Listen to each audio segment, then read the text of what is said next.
Leitura da profecia de Daniel. Naqueles dias, o rei Baltazar ofereceu um grande banquete aos 1000 dignatários de sua corte, tomando vinho em companhia deles. Já embriagado, Baltazar mandou trazer os vasos de ouro e prata que seu pai, Nabucodonosor, tinha tirado do templo de Jerusalém, para beberem deles o rei e os grandes do reino, suas mulheres e concubinas. Foram, pois, trazidos os vasos de ouro e prata, retirados do templo de Jerusalém, e deles se serviram o rei e os grandes do reino, suas mulheres e concubinas. Bebiam vinho e engrandecia seus deuses de ouro e prata, de bronze e ferro, de madeira e pedra. Naquele mesmo instante, apareceram dedos de mão humana que iam escrevendo diante do candelabro, sobre a superfície da parede do palácio, e o rei via os dedos da mão que escrevia.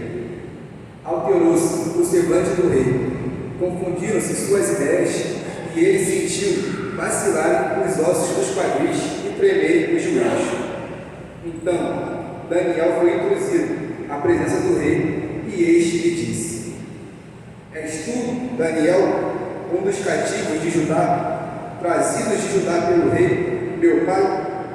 Ouvi dizer que possuís o Espírito dos deuses, e que em ti se acha ciência, entendimento e sabedoria em grau superior.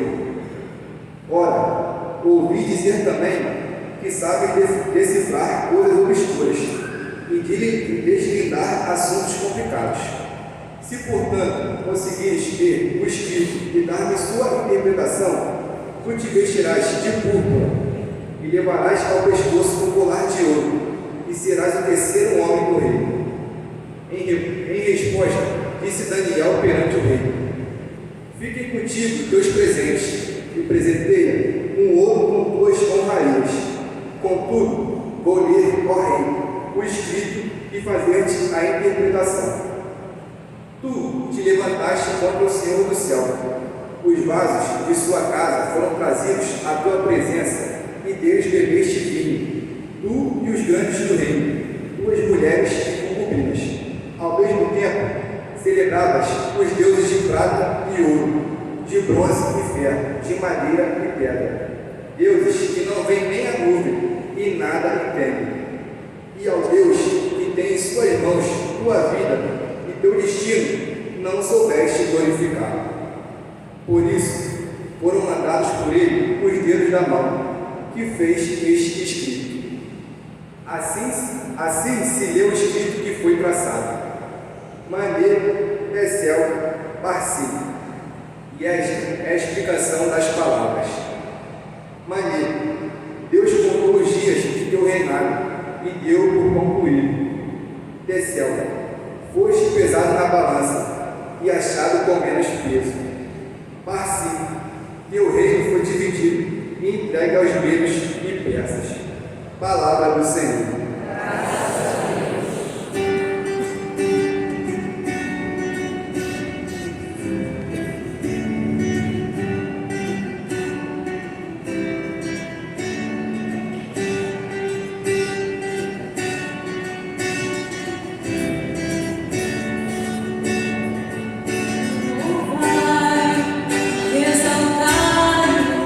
Pelo céu, sem fim.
Naquele tempo, disse Jesus aos seus discípulos: antes que essas coisas aconteçam, sereis presos e perseguidos, sereis entregues às sinagogas e postos na prisão, sereis levados diante de reis e governadores por causa do meu nome. Essa será a ocasião em que testemunhareis a vossa fé. Fazei o firme propósito de não planejar com antecedência a própria defesa, porque eu vos darei palavras tão acertadas que nenhum dos inimigos vos poderá resistir ou rebater. Sereis entregues até mesmo pelos próprios pais, irmãos, parentes e amigos, e eles matarão alguns de vós. Todos vos odiarão por causa do meu nome, mas vós não perdereis um só fio de cabelo da vossa cabeça. É permanecendo firmes que ireis ganhar a vida. Palavra da salvação.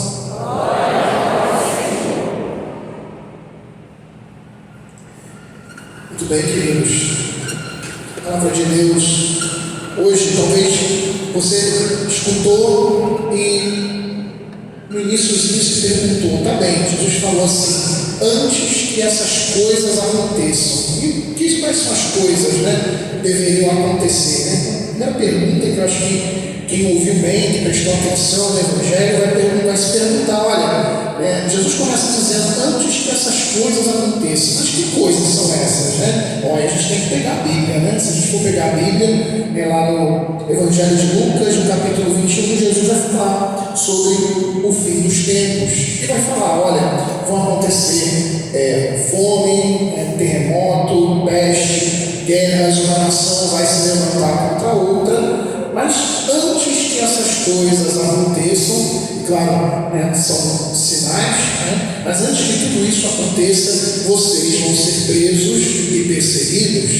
Talvez você pense assim: mas, poxa, Jesus não tinha uma palavrinha melhor hoje para mim, né? Eu vim aqui para essa igreja, querendo assim, experimentar uma paz, experimentar um sossego, como diria o profeta Timbaia, eu quero sossego, Pois é, querido, mas olha, Jesus hoje está querendo nos dar uma outra palavra, que talvez não seja aquela que você estava esperando. Sereis presos e perseguidos, sereis entregues às sinagogas e postos na prisão, sereis levados diante de reis e governadores por causa do meu nome. Talvez você diga: não, Pablo, isso aí é pessoal lá do primeiro século, isso aí não tem a ver com a gente, não tem a ver comigo.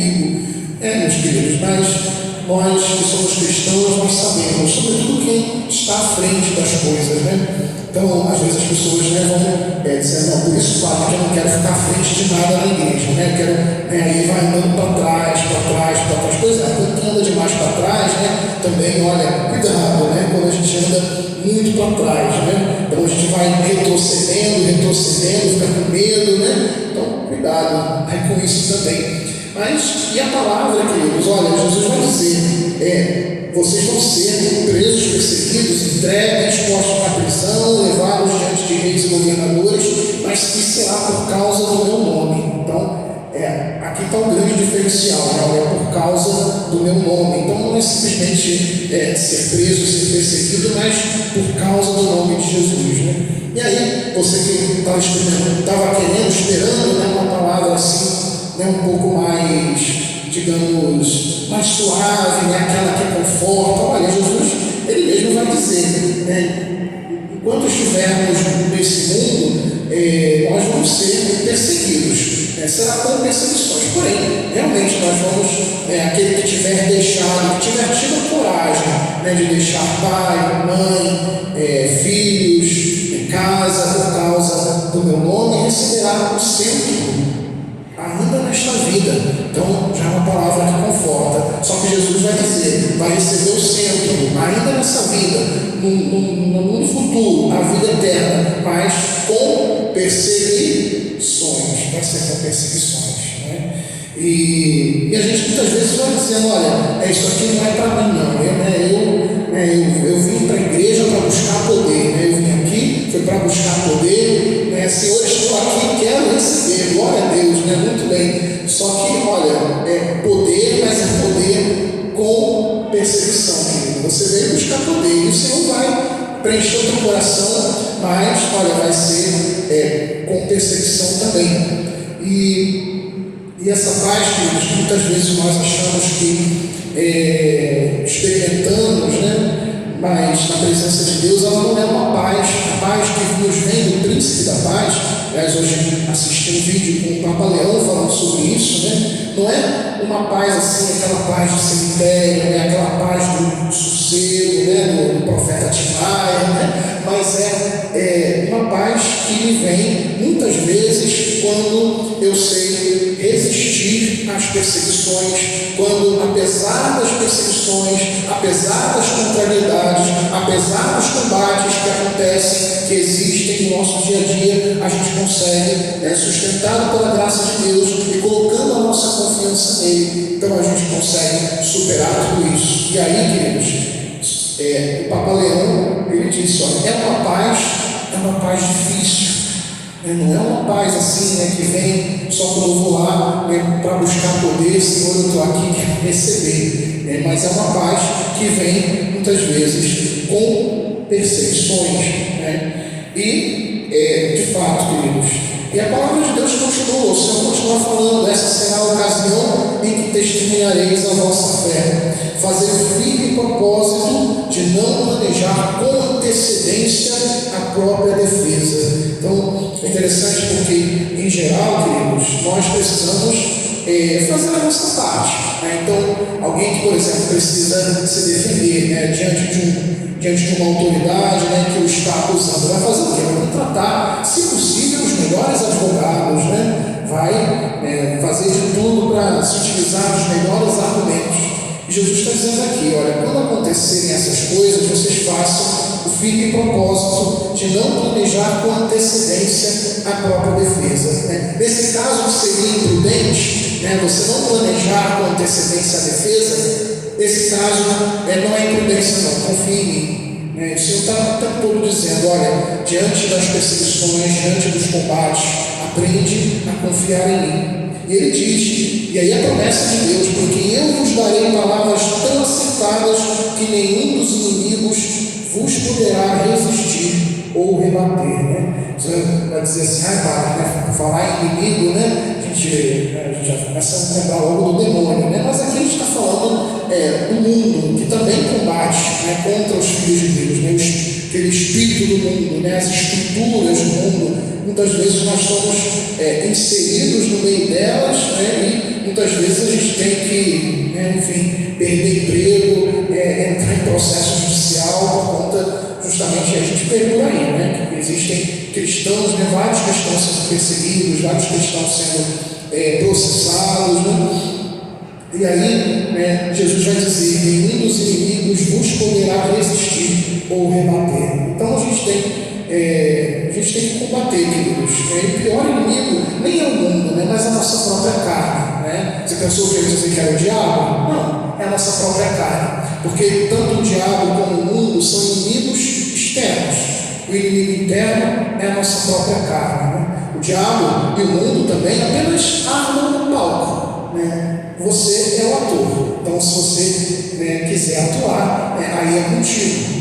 Nesse palco que é armado, o teatro, é você que faz, o ator é você. Então, às vezes as pessoas atribuem aos inimigos, os inimigos dos cristãos, um poder maior do que eles realmente têm. Então, muitas vezes, queridos, o próprio demônio, às vezes é interessante. Um exorcista estava uma vez falando, assim, olha, é mais fácil, quando é o caso, é mais fácil a gente tirar o diabo de uma pessoa do que tirar da cabeça de uma pessoa que ela não está com o diabo. E aí é incrível isso, porque realmente, outro dia o padre Giovanni estava me falando, padre, é exatamente assim, porque uma vez eu atendi um jovem, olha, teve que ver um exorcista de Roma para dizer para o camarada, olha, você não ouviu o padre Giovanni? Você não está com o diabo não, meu querido. Então é assim, às vezes é mais fácil tirar o diabo, quando é o caso, do do que tirar da cabeça de uma pessoa, né, que ela está com o diabo, né? Eu mesmo, uma vez que eu fui diácono aqui, uma vez uma senhora, né, querendo procurar, né, o padre exorcista, né, aí eu perguntei para ela assim: minha senhora, tá bom, deixa eu perguntar uma coisa para a senhora, quanto tempo a senhora não se confessa? Ela assim: na época eu era diácono, né? Diácono há muito tempo. Eu falei assim: então vamos fazer o seguinte: primeiro a senhora vai lá se confessar, depois a senhora volta aqui, procura o padre, se for o caso. Mas primeiro, vamos fazer o dever de casa, vamos começar do começo, então vamos procurar a confissão, depois você volta aqui, né? E aí, se for o caso, então aí a gente se submete, né, a um escrutínio, né, um discernimento dos espíritos, né? Que muitas vezes o que falta ao povo de Deus, né, é aquele discernimento dos espíritos, que é um dom que a gente precisa, né, pedir ao Senhor, né? E o Evangelho continua: sereis entregues até mesmo pelos próprios pais, irmãos, parentes e amigos, e eles matarão alguns de vós, né? Todos vos odiarão por causa do meu nome. Padre, isso é horrível, né? Que evangelho é esse hoje, Padre, né? Todos vos odiarão. Eu preferia ser amado, né, por todo mundo. É muito bom, né, ser amado por todo mundo, querido, mas mesmo que você queira, nem todo mundo vai te amar, né? Você é chamado a amar, mas nem todo mundo vai te amar, né? E olha, me arrisco a dizer: peca por orgulho quem o tempo todo quer ser amado, quer ser visto, quer ser lembrado, quer ser consultado, quer ser escolhido, né? Eu amo muito uma ladainha que é chamada de ladainha da humildade. Eu acho que é a melhor catequese que existe sobre a humildade e o orgulho, né? Feita pelo falecido cardeal Rafael Nero Del Val, que foi secretário de Pio XI. E ele fala: olha, do desejo de ser lembrado, né, livrai-me, Senhor; do desejo de ser amado, livrai-me, Senhor; do desejo de ser lembrado, livrai-me, Senhor; do desejo de ser consultado, livrai-me, Senhor. Que eu seja esquecido, então dá-me a graça de desejar, né, que os outros sejam mais amados do que eu, dá-me a graça de o desejar, né, e que os outros sejam até mais santos do que eu, à medida que isso também me torne santo. Dai-me a graça de o desejar. É interessante, né? E, queridos, quando a gente vai se entregando ao orgulho, aí que o diabo entra, né? Às vezes a gente se preocupa tanto com coisas assim, né, periféricas, mas olha, é uma tentação, e as tentações são muito mais perigosas que outras manifestações diabólicas, né, como vexação, a própria uma opressão, ou mesmo a possessão, que é raro, né? Mas, porque a tentação, sim, ela pode fazer perder as nossas almas no inferno. Essas outras coisas não. Mas a tentação, quando nós cedemos a ela, então ela pode ser, e se nós cedemos a ela com a nossa liberdade, quando nós atuamos naquele palco, armado pelos inimigos, então aí, de fato, nós podemos nos perder, fazer perder a nossa própria alma. Então, todos vos odiarão por causa do meu nome. Não tenha medo, porque isso vai acontecer algumas vezes. Mas Jesus diz: vós não perdereis um só fio de cabelo da vossa cabeça. É permanecendo firmes que ireis ganhar a vida. Então, Jesus está dizendo: olha, confia em mim, confia que eu vou dar para vocês palavras acertadas, mas eu preciso que vocês perseverem, que vocês permaneçam firmes, né? Como dizia Monsenhor Jonas Abib, aguenta firme, meu filho, aguenta firme. Por quê? Porque problemas vão vir, tribulações vão surgir, dificuldades vão acontecer, mas o Senhor está dizendo: olha, não desiste, permanece, persevera, permanece firme, confia nele, confia no Senhor, confia em mim, querido, né?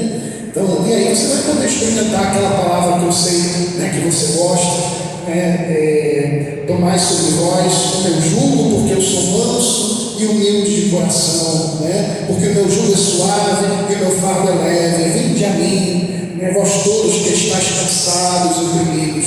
É assim, queridos, mas permanecendo firme, Então, combates vão acontecer. Tem uma palavrinha também, com isso eu encerro, uma palavrinha que eu gosto muito também, de São Paulo, São Paulo diz na sua primeira carta aos Coríntios, né, que não vos sobreveio tentação alguma que ultrapassasse as forças humanas. Deus é fiel. Com a tentação, Ele vos dará os meios de suportá-la e sair dela. É a primeira carta de São Paulo aos Coríntios, no capítulo 10. Com a tentação, Ele vos dará os meios de suportá-la e sair dela. Tentação, ela não é maior do que as nossas forças e ela também não dura para sempre. Isso é uma coisa que a gente, às vezes, que a gente precisava, sabe, deixar gravado no nosso coração. Quando a fé parece que falta, deveríamos, ao pedir o dom da fé, recordar desse trechinho bíblico. Nenhuma tentação, ela dura para sempre. E nenhuma tentação, ela é maior do que as nossas próprias forças. Às vezes a gente não coloca a confiança no Senhor e não coloca até mesmo a confiança na nossa própria capacidade de colaborar com a graça de Deus. É uma pena quando isso acontece, mas nós podemos, queridos, colocar a nossa confiança no Senhor. Queria te pedir para ficar de pé. Queria que você cantasse junto com o Ministério de Música. Esse cântico fala dos combates do dia a dia, mas nos combates nós podemos confiar nele, porque ele permanece conosco. Nós nunca estamos sós nessa batalha entre o bem e o mal. Você pode cantar com os irmãos da música, e você pode fazer dessa música a sua oração. Vamos cantar.